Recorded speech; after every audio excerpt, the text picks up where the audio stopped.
Сәлем, достар. Мен бір мәрте ағылшын тілі туралы, ағылшын тілін оқу керектігін бір айтып едім. Мынау қазақ тілін енді оны тастама деп отырмын ғой. Менің негізгі ойым қазақ тілін жоғары, мәртебесін жоғары көтере беру.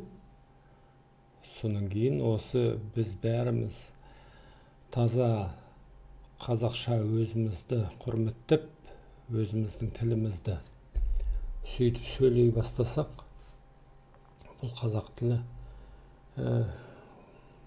күшейер еді, мәртебесі көтерілер еді басқа елдердің алдында.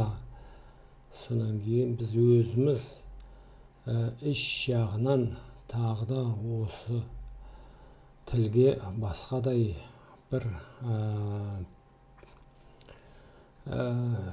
қосар едік, көп үлес қосар едік. Ол айтып отырғаным жаңағы Википедия туралы бір ролик жазып едім, ағылшын туралы.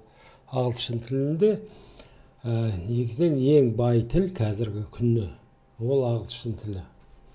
Егер Википедиядан мақалалардың санына қараған кезде, Википедияда ең бірінші орында ағылшын тілі. Тіпті мынау көп халықтардың өзі, мысалға Қытайды алатын болсақ, олардың мақалалары ол жерде өте аз.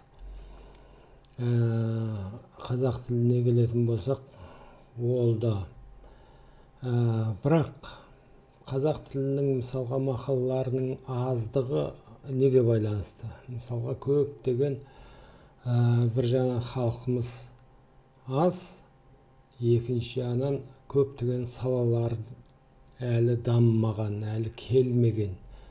Сондықтан егер өзіміз сол тілімізді көтермелесек, содан кейін сол тілімізге әркім өзінің үлесін салатын болса, ол әрине халықтың санына қарамас еді. Бірақ мен байқағаным енді біріншіден қазақ халқы көбіне ауыл шаруашылығымен айналысуда. Содан кейін мынандай жаңағы ғаламтор деген, немесе жасанды интеллект деген, осындай мысалға бағдарлама жағынан келетін болсақ, компьютерлік. Бұл жерде әрине қазақ халқының өз тіліне осы салада салып жатқан үлесі аздау. Өйткені мысалға жаңағы Google бар, басқа елдер бар. Бұлар жаңағы қазақ тілін мәртебесін бір ғана мынандай бір тінтуірдің бір несімен, шертуімен ғана көтеріп отыр. Ол қалай? Мысалға жаңағы мейлі Google карта болсын, енді Google'дың неше түрлі салалары бар өзінің кіріп кеткен. Сол салаларда қазақ тілін енгізген кезде қазақ тілі өздігінен автоматты, енді өздігінен деген сөз автоматты деген сөзбен сәйкес келеді. Сондықтан мен өздігінен деп отырғаным сол. Сондықтан көп, мысалға сен қаншама суырып салма қазақтың шешені болсаң да, бірақ бәрібір осы салаларда әрине мынандай кәдімгідей жұмыс істеу керек, үлес қосу керек.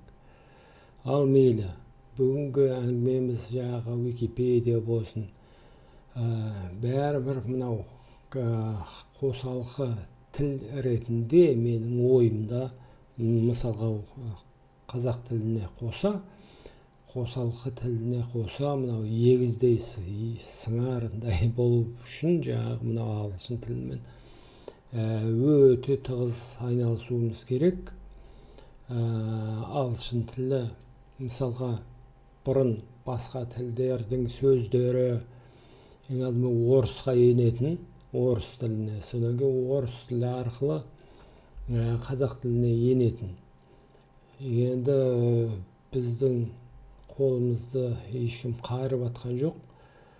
Мынау ағылшын тілімен айналыспа деп. Сондықтан ағылшын тілін енді жастар не арқылы? Сол мен айтайын дегенім, не үшін керек? Мысалы, жаңа Википедия мақалаларды айттық. Саған бір ақпарат керек болатын болса, сол Википедияға барып, қазақшасын таба алмасаң, ағылшынға барып, ағылшыннан қазақшаға аударатындай сондай бір аударып, кіргізіп, соны толықтыра беру керек енді. Оған да мүмкін арнайы адам, арнайы жалдап болса да, әйтеуір сол не толтыру керек қой Википедия. Өйткені бізде жаңағы бізге қарап отырған деген сияқты мынау жастар бар. Жастардың да майдасы бар деген сияқты ірісі бар. Соның бәрі жаңағы мынау сондай жерлерге мән беру керек та, ақпараттың көздері ретінде. Жаңадан мынау шығып отқан жасанды интеллект дегені бар. Бұл жасанды интеллект негізінен міне бір қазақшаландырған деген сияқты бір неміз бар. Сол жасанды интеллекттің көзі, ал ChatGPT деген. Еді одан басқа да бар шығар, мен ол бәрін аңдып отырған жоқпын, бірақ негізінен деймін да, жаңағы мынау жасанды интеллектмен қазір дүние жүзінде айналысатын компаниялардың саны 70 мыңға тақап қалды дейді.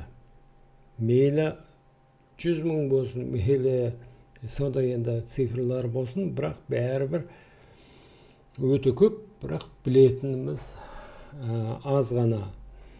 Сол бұл келе жатқан мысалға міне қазір тек қана біреусін ғана көрсетіп отырмын, өйткені бұл барлығы компаниялар өзі жасанды интеллект өз қолдарымен жасап, сонан кейін соны алға ұстап, сонымен мынау қазір ақпарат заманы ғой. Ақпарат заманында көбінесе бейнелер, кескіндер, суреттер, неше түрлі жаңағы бұл жасанды интеллект бұл ғана салаларда емес, жағындай бағдарлама жасау жағынан неше түрлі бағдарламалар бар ғой жаңағы. Соларды игеріп, бұрын адамзат жасап кеткен бағдарламалардың өзін бұл жасанды интеллект одан сайын толықтырып, одан сайын жаңағы кемістігін алып тастап, одан сайын жаңағы жақсарту жолында жасанды интеллекттің үлесі зор болып келе жатыр. Сондықтан айтпағым, сен қазақ тілінде ешбір жасанды интеллекттің жоқ. Ал кімге жүгінесің? Ертең күні ертеңде емес, енді бүгін дәл қазір керек болып тұр осы жасанды интеллектіге жастарды баулу. Жасым не, кәрісіне, әйтеуір міне өз халқыңды осыған баулу керек та, өйткені бұл міне жақын тұр. Мейлі өз тіліңде болмасаң, онда мына ағылшын тілі жаңағы айтып отырған қосалық тіл ретінде осы ағылшын тілін игеріп, сол арқылы осындай жаңағы жасанды интеллектілерге қол жеткізу керек. Мейлі, енді бұл менің жаңағы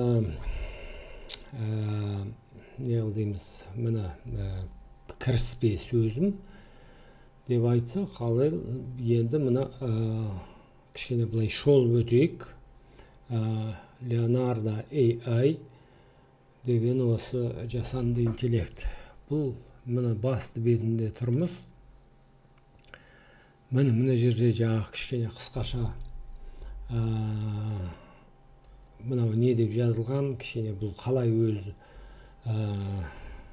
ұйымдастырылған, соны кішкене былай қысқаша бәрін шолып өткізгім келіп отыр.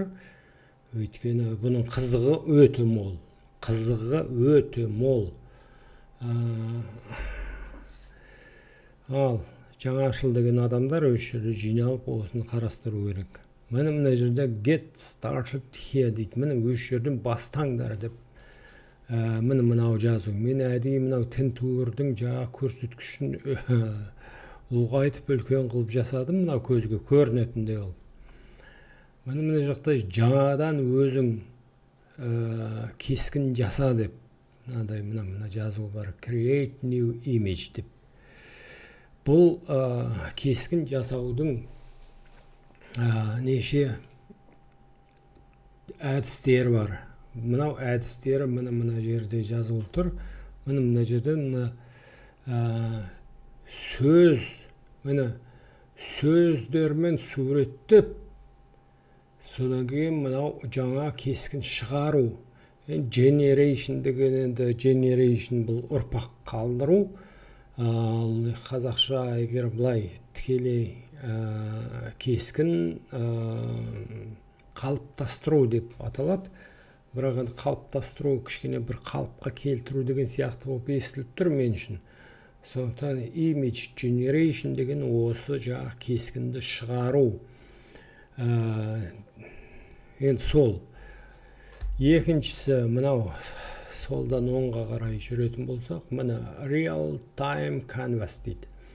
Бұл канвастығы мынау суретшілер салатын мынандай бір кенеп мынандай ағашқа былай қыстырып қоятын сондай бір кенеп матасы. Ал real time деген дәл осы заматтағы, дәл қазір осымен қолдануға болатындай өзің жаңағы суретін саласын соның үстіне. Сол әдіс. Үшіншісі мына бұл редактор. Енді орысша айтқан кезде мынау салынған суретті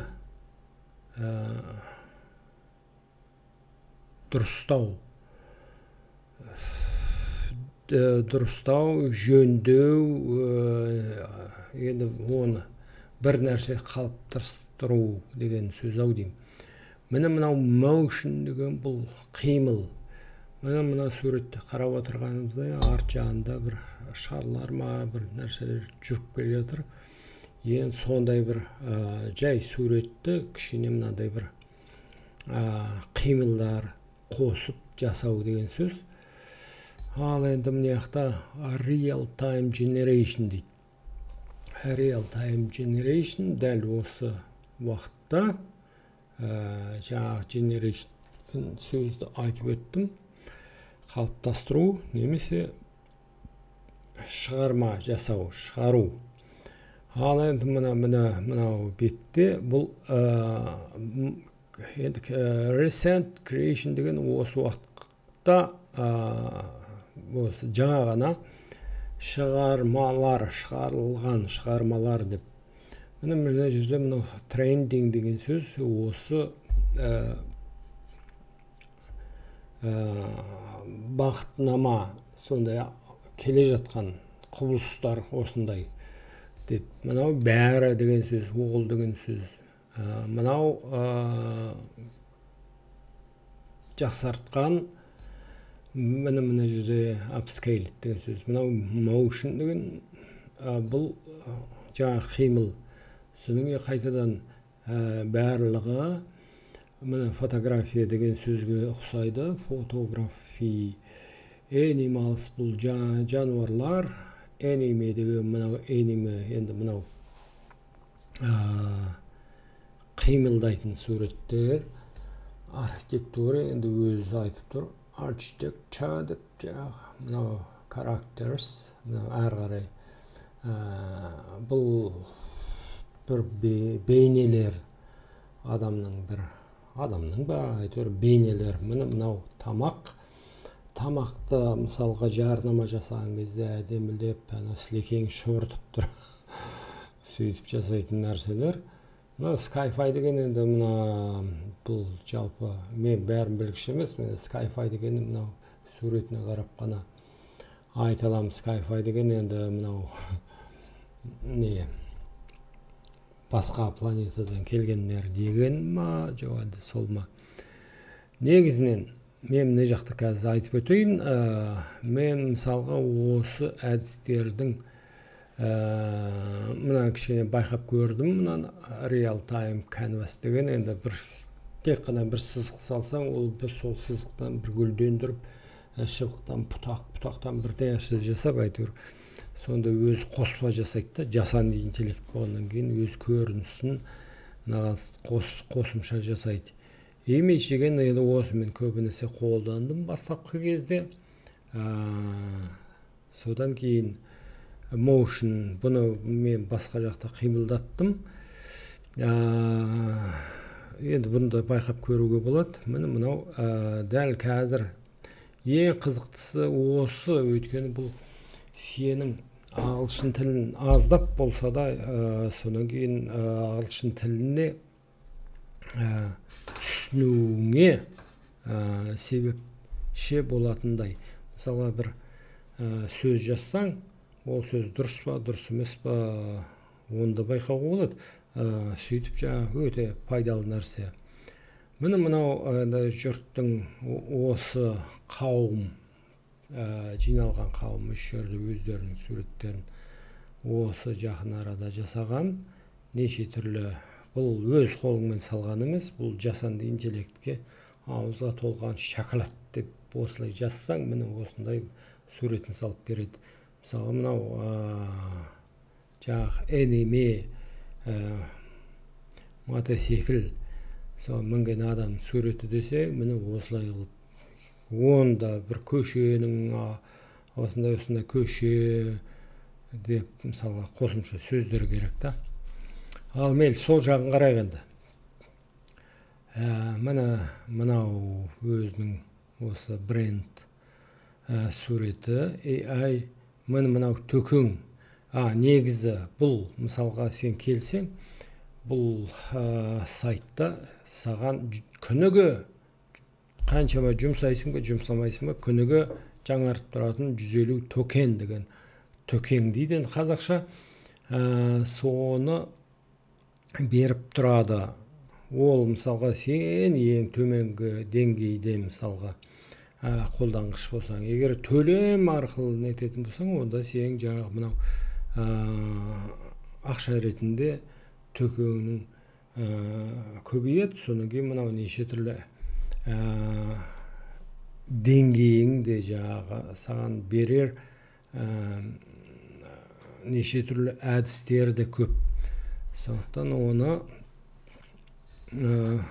сол. Мынау хауым деген енді үй ғой. Үйдің суреті салып тұр.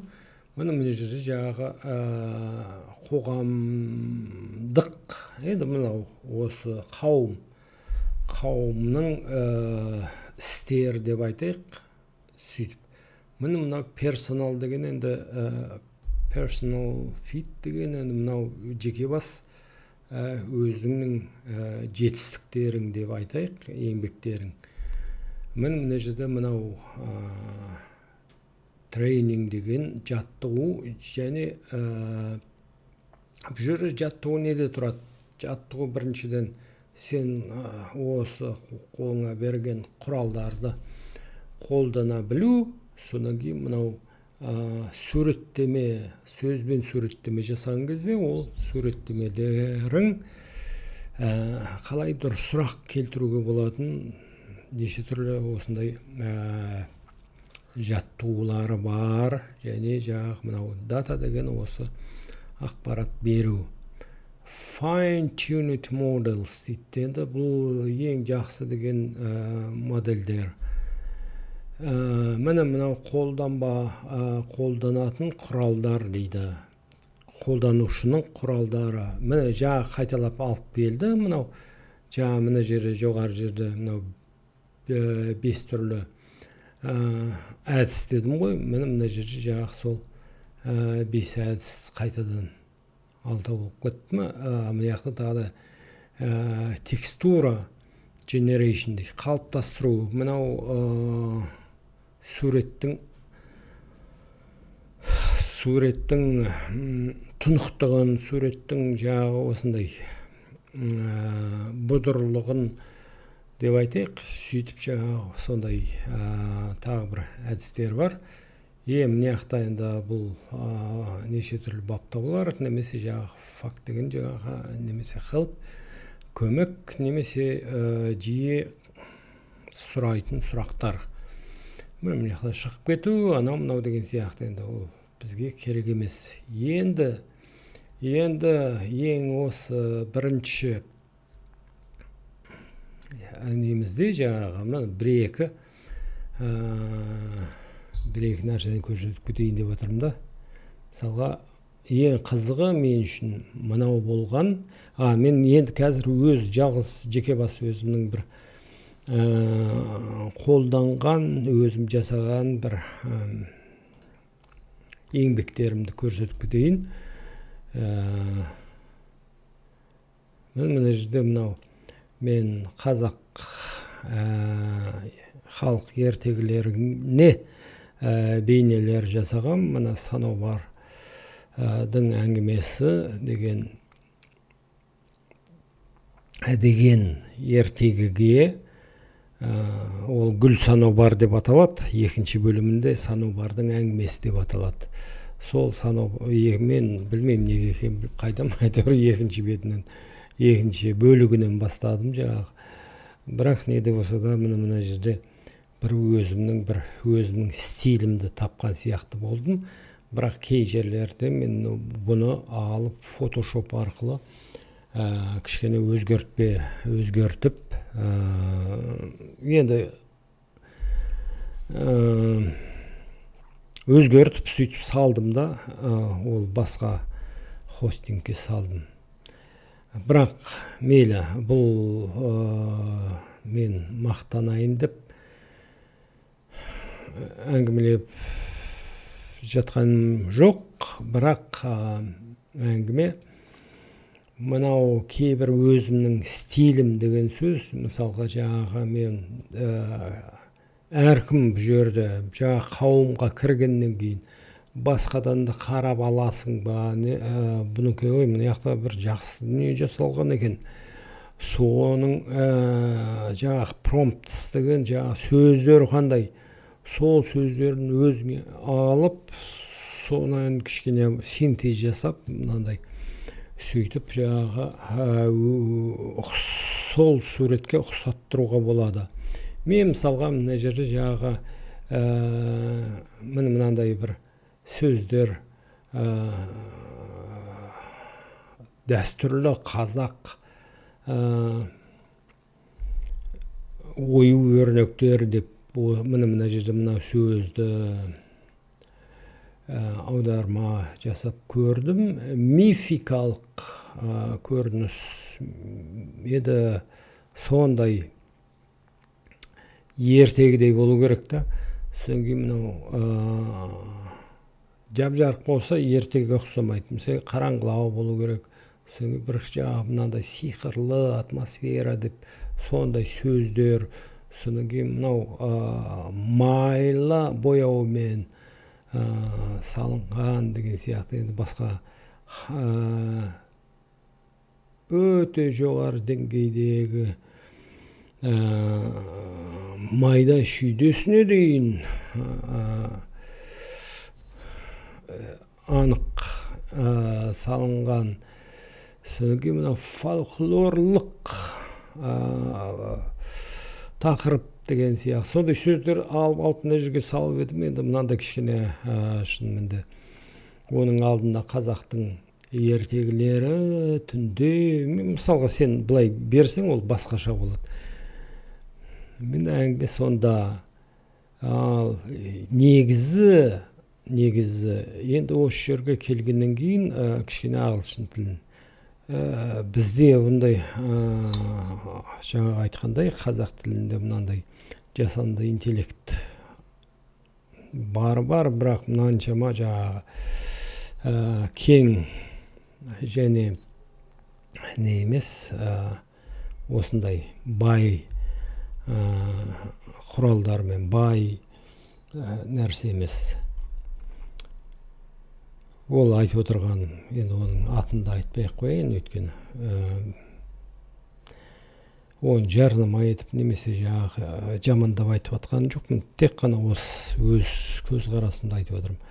Ал енді мына бұл жерде екі маған құралы ұнады әзірше. Енді мынау мысалға дейік, енді кішкене есімізге қазақ тілінен ағылшын тіліне мына жерде жаңағы егер білмейтін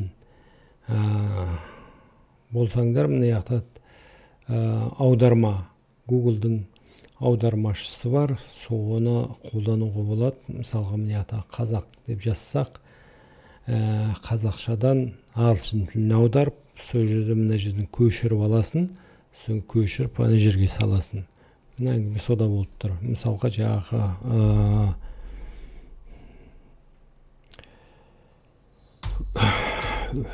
ең алдымен мына өзіміз жөндеп алайық. Мына жақта менде қазақша, мен Windows'ымда қазақшаға бүткіл бәрін қазақша тілге ауыстырам деген өзімнің бір ойларым бар. Кейін осындай әзірше енді орысша болып тұр. Мына жерде мына орысша, қазақша, ұйғырша. Өйткені қазақша, арабша жазатын, енді жолай айта кетейін дегенім ғой енді. Қазақша араб әрпімен жазуға араб әрпі жоқ, сондықтан ұйғыршаны алдым. Мен мияқта енді біз қазір әзірше өзіміздің кириллицаны енді орыс әріптермен дейік. Ал аудардық, енді өте тұнық деп, енді сондай бір сөздер, тұнық, кескін. Міне өте тұнық деген very dual image дейді. Енді осындай мысалға өте былай айтайық онда қазақ қызы дейік, айтайық, қызының өте тұнық кескін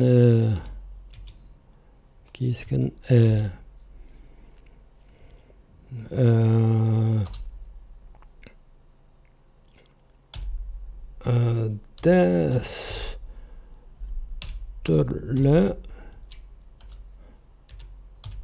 киім,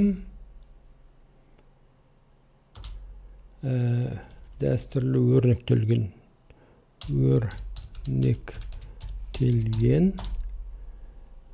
киім киген деп қояйық. Міне сол кезде мынау ағылшыншаға аударды. Енді біз бұны мына жерде аударманы көшіру деп тұр. Осы жерден көшіріп алдық. Содан кейін мынау жаңағы жерге барайық. Леонардо деген жерге. Міне осы жерде міне салдық. Жаңағы сөзді. Міне бірден өзінің түсінігі бойынша. Бірақ бұл міне ең қызығы жақта мынау динамикалық. Немесе мынау кездейсоқ сит деген тұқым. Енді бұл енді мейлі қалай түсінсең енді сол ғой енді. Мынандай да бар. енді бұлар анау Сібірде елестетеді, мынау басына мынандай не кигізу да, сондай бір бас киім емес, шашын. Міне тағы бір мейлі. Не де болса да әйтеуір бір азиялық біздің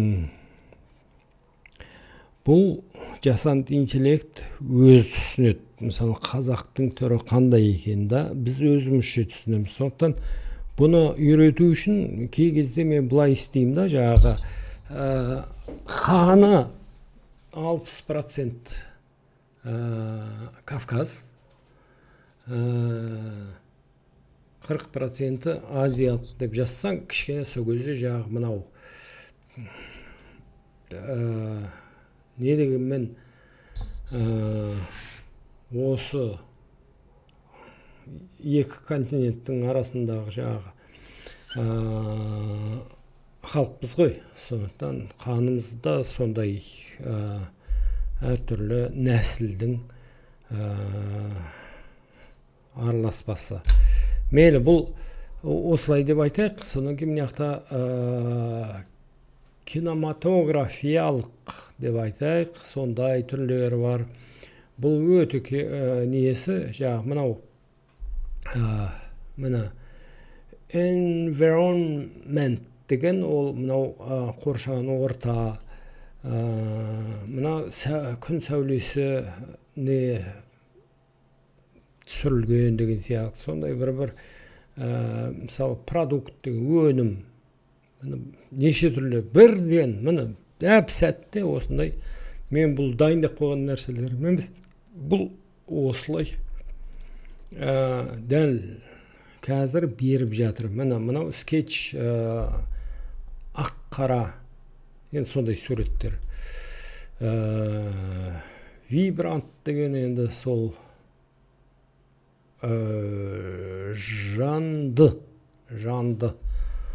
жанды деген жаны бар деген шығар енді сондай. Ал ештеңкесіз, қоспасыз. Мейлі, осыған келіп тоқтайық. Сол кезде мына жерде тағы да элементтер деген сөз бар. Бұл reset деген енді қайтарып орнына келтіру деген сөз. Мейлі, мысалға да біз мына 4 түрін, осы мына элементтердің 4 түрін аударып берейін. Міне мысалы балалардың суреттемесі, балаларға арналған иллюстрациялар деп айтайық. Сол кезде міне былай міне сол кезде балаларға арналған болатын болса, міне балалардың суреті шыға келеді. Міне осындай. Міне бұл 0,7 бөлігі тағы да қосымша. Сөйтіп міне бүткілдей. Содан кейін 1/3. Бұл деген тіпті шли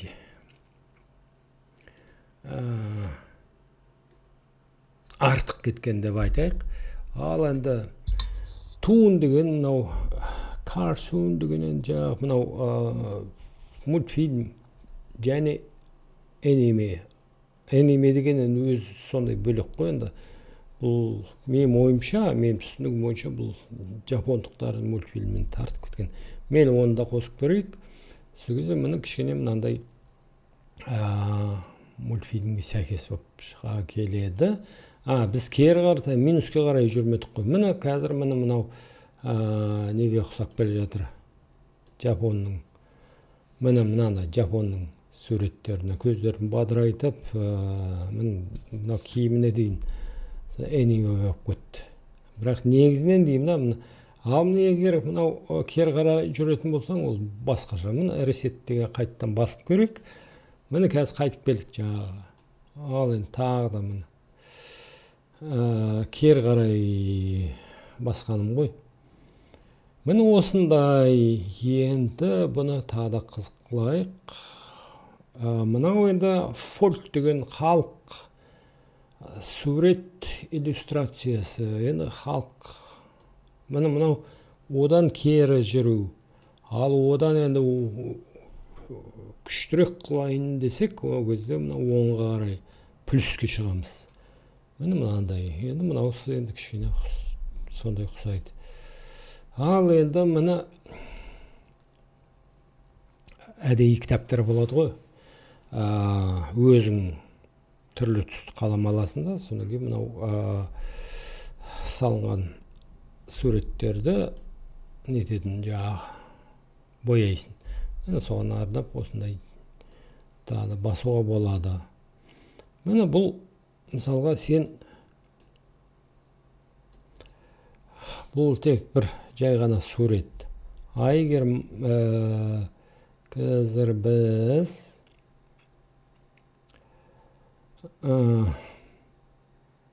мейлі мына жағын алып тастап, мысалға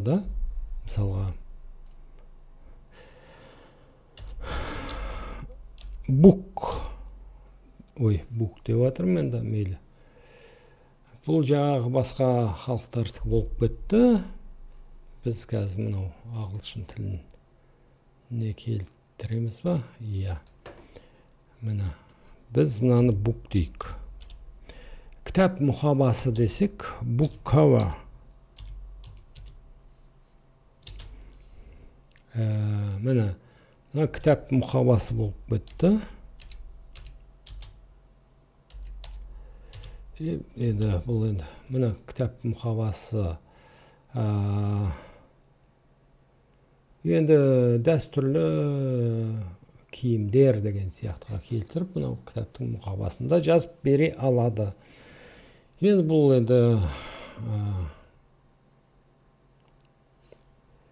мейлі, әзірше осымен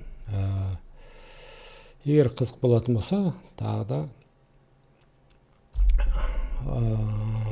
осындай жасанды интеллект сайтына кіріп, кішкене әңгімелеп беремін. Ал осымен сау саламат болып тұрыңдар, лайк басып, пікір қалдырып кетіңдер.